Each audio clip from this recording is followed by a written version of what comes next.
example on lecture number 60. Check the convergence of the sequence an whose general term is an is equal to n square minus 1 divided by n cube plus 4n square plus 3.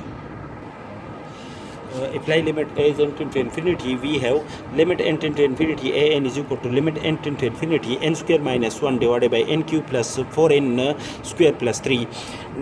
According to the function is in the form of f divided by g, and limit according to the condition of when the limit n tend to infinity, divide the numerator and denominator by n cube.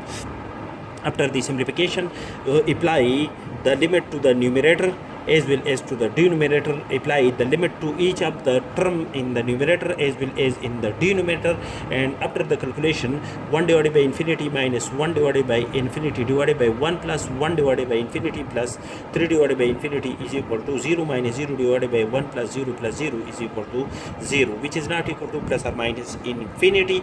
That is, we can decide that the sequence an is converge to the point L is equal to 0, which is not equal to plus or minus infinity.